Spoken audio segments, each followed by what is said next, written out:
Someone asked me, how does it drive? I said, terrible.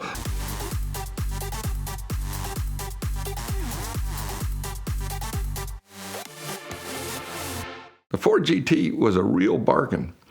And I often say there are no instant collectibles. That was one. And I think because there was no follow-on car until the latest one, which is 600 grand. A lot of people put them away in anticipation of the prices going up, and so there's a lot on the market.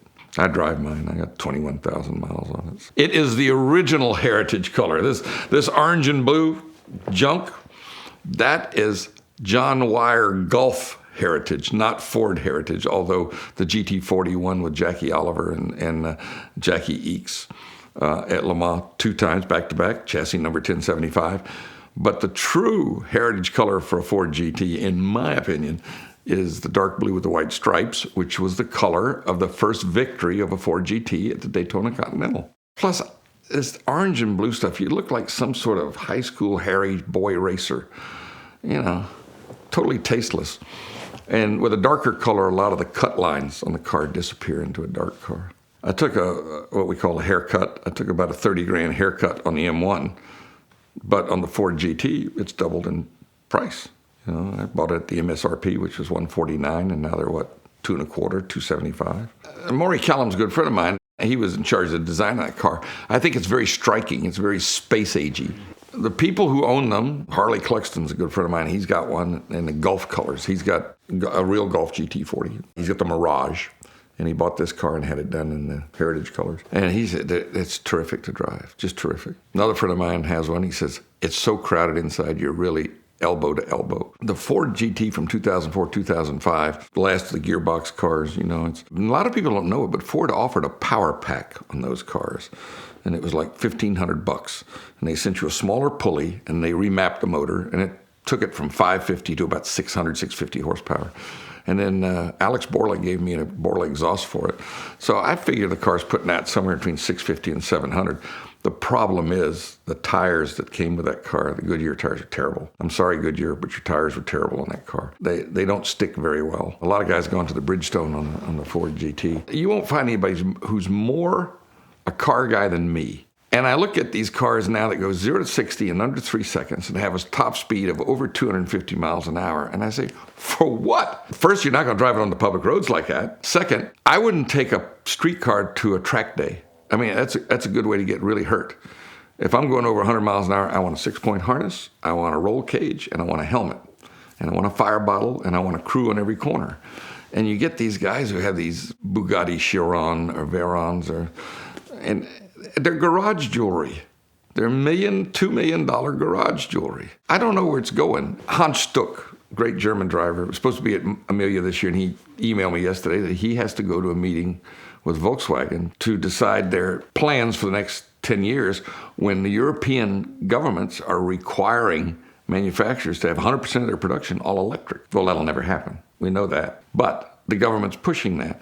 Plus, they're talking about reducing the speed limits in Germany on the Autobahn. Now, the Green Party has tried to do this for years, but evidently the movement is very real now, and they're trying to decide what sort of products they're going to be making 10 years from now to comply with the rules and regulations. And I think we're going through a cultural shift right now that young people aren't interested in getting their driver's license until they turn 16. They don't particularly want a car. Their social network is on their iPhone. I think the manufacturers are in somewhat of a quandary as to what things are going to look like. You know, Ford has hung their hat on this autonomous, jelly bean of a vehicle that's going to be around 20 or 30 years from now. I just don't know where the enthusiasm is going to come from in the youth. It's changed. This retro mod thing that Barrett Jackson seems to have really cashed in on that. I understand it, but I wouldn't be one. I don't think I'd be one who'd participate in it. They want that older look, the classic look of a car with real bumpers, not a jelly bean shape that's shaped by the wind tunnel or coefficient of drag or everything else, or bumper heights and headlight setbacks and crush zones and all that. They want a 55 Chevrolet Bel Air two-door hardtop, but they want it to drive like a new Camaro. I'm selling a car at Amelia this year. I've had it 20 years, and it's really cool. It's a Muntz. It was a car made in Glendale, California. They did the first 24. done by Frank Curtis, who built Indy cars. They were little two-seat roadsters. And then Earl Madman Muntz, who made a fortune selling used cars to servicemen returning from World War II and made the Muntz TVs. He invented the developed four-track tape player. Muntz bought Curtis and changed the cars to Muntz, stretched the wheelbase to make it a four-passenger car. If you're in the back seat, you'd have to be Hervé Villechaize because no full-size person's going to fit in. This car looks stunning.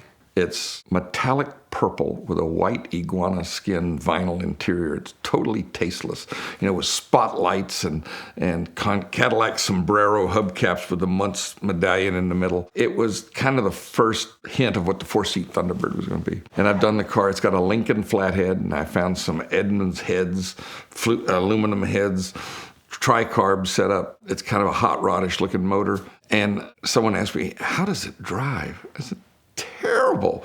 It drives like a 70-year-old car, which it is. It wallows around. It doesn't have power brakes. It doesn't have power steering. But it's a car you trailer within a mile of where you want to be seen in it because it really is a cool car.